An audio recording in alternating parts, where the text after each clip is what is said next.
Hi guys, and welcome back to the Lazy Girls Kitchen. If you are new, I'm Maggie, and today I'm going to share with you how to make a shrimp Alfredo.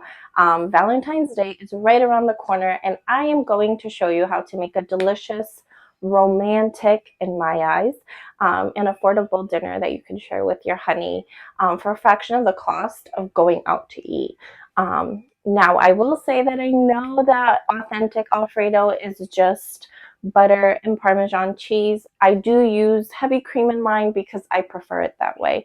Everyone here loves it, and you do what you want to do. It's your kitchen or your bellies.